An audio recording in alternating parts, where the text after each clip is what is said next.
Kate's reluctant compromise was her only acknowledgement that The Dreaming had not done as well as it could have done, and that her new album needed to be given every chance of success. The song, about a wish to swap places with a lover so that each could see how much they both loved and hurt the other, reached number 3 in the UK charts and was Kate's biggest hit since Wuthering Heights. The cryptic title track is a song of overpowering desire, partly inspired by the 1957 horror movie Night of the Demon. The Big Sky is all about looking at the larger picture, while Mother Stands for Comfort finds a fearful murderer hiding from the consequences of his actions behind the maternal apron. Cloudbusting is based on A Book of Dreams, Peter Reich's memoirs of his scientist's father's life and work. Wilhelm Reich believed in the presence of a universal life force called organon that could be tapped into to provide usable energy. He built devices called orgone accumulators that he believed could use this energy to cure disease and improve the quality of life, as well as using organon to bombard the sky and cause rain. The US authorities banned his books, and he ended his life in prison. The song is about the relationship between a boy and his absent father, giving it a universal appeal independent of its original inspiration. Side 2 of the album is an ambitious linked song cycle, subtitled The Ninth Wave. Inspired by a Tennyson poem about the Holy Grail, it supposedly relates the last thoughts of a girl drowning in the North Sea. And Dream of Sheep finds her clinging on to life, but at the same time desiring nothing more than to give up and slip away into unconsciousness, a metaphor for our sleepwalking way of life, made explicit by references to opium and her desire to just listen to the radio and surrender any effort to live on her own part. Under Ice is a dream memory of childhood skating trips suddenly shattered by the realization that the face trapped under the ice is her own. The tense, frightening Waking the Witch presents images of 17th century witch trials such as Kate's Essex ancestors would have witnessed. Suspected witches were ducked under the water.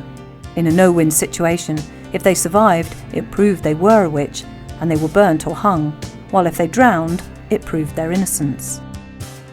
But Kate uses this as another metaphor for taking responsibility for your actions and fulfilling your potential. Wake the witch and get out of the water, rather than play the role of passive, innocent victim.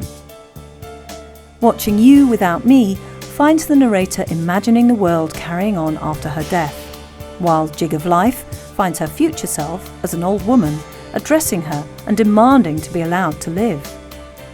These two songs present the twin possibilities open to the drowning girl, either to give up and cease to exist, or to survive and become the person she's meant to be.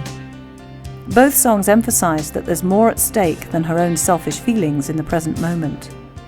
Yet, Hello Earth finds her actually saying goodbye to life and returning to the universal essence she came from, despite the sailors and fishermen trying to save her.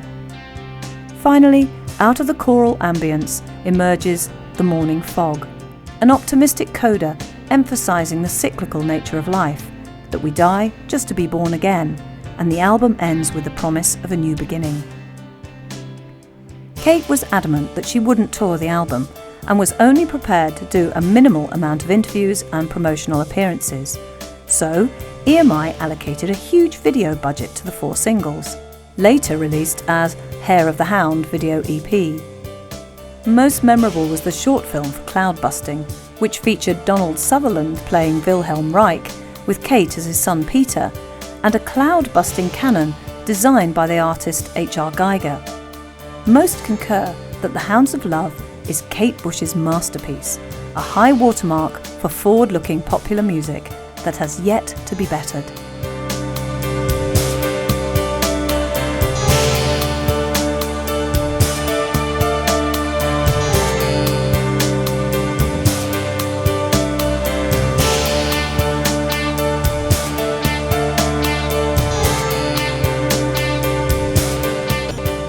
I don't think I feel the need to take things slowly at all. In fact, it's very, very frustrating for me that things take as long as they do. It's never planned. It's just something that takes over once you get into the studio and the songs are there. They really do create their own life force, and they take over you and they just drag me behind them until they're finished.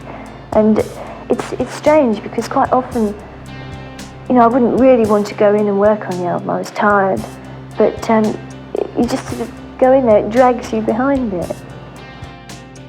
In October 1986, Kate's duet with Peter Gabriel, Don't Give Up, was a worldwide hit single, and she also appeared on the big country album, The Seer.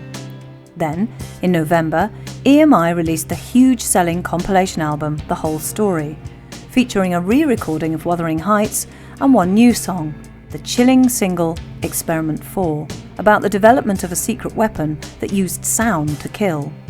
This was accompanied by a memorable video featuring the comedy actors Dawn French and Hugh Laurie. During 1986, Kate also participated in the inaugural comic relief charity effort, one of very few non-comedians to do so, appearing at 3 comic relief live shows at London's Shaftesbury Theatre, singing Breathing and performing alongside Rowan Atkinson.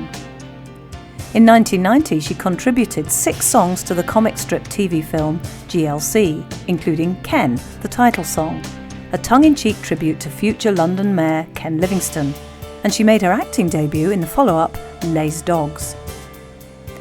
In March 1987, she sang Running Up That Hill and the Beatles' Let It Be at the largely comedy-orientated Amnesty benefit, The Secret Policeman's Third Ball.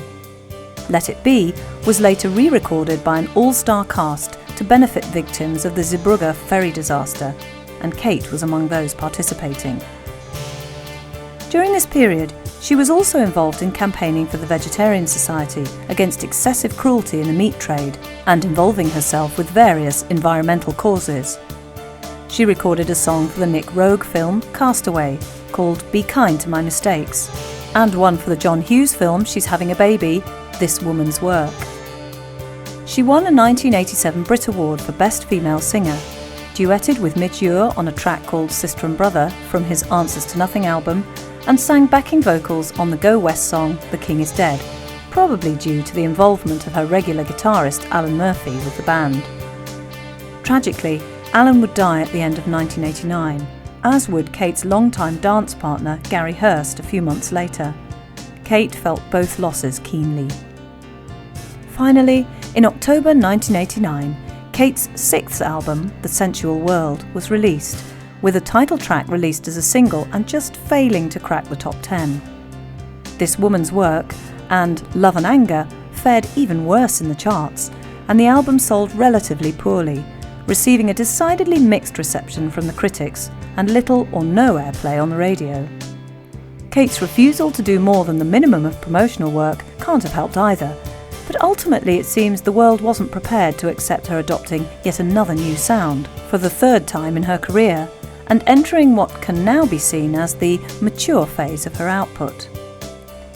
The opening title track adapted Molly Bloom's famous soliloquy from the James Joyce novel Ulysses to music, while Love and Anger was all drama and raw emotion, and The Fog a haunting, jazzy shuffle wrapped in layers and textures. Heads We're Dancing, subtitled Dinner with Hitler, considers how even the most monstrous people can seem human and even likeable in a one-to-one encounter, and Deeper Understanding tells an increasingly relevant tale of a man who spends all his time alone with his computer. The album's 2 highlights fall towards the end too, with the breathtaking choral arrangement of Rocket's Tale, featuring the Bulgarian traditional unaccompanied female folk singing outfit, the trio Bulgarka, and This Woman's Work, one of Kate's simplest and most beautiful songs. With guests including Dave Gilmour, Japan bassist Mick Karn, and Irish piper Davy Spillane, alongside regulars Del Palmer, Stuart Elliott and Paddy Bush, This Sensual World was perhaps the calm after the storm of The Hounds of Love, and as such was seen by many as an anticlimax. But its reflective, Celtic-influenced moods have improved with age and distance, and the seeds of both Tori Amos and Björk's future success can be seen in this album. The Sensual World may be the beginning of Kate's retreat from the limelight, but it's possibly the album that remains closest to her heart.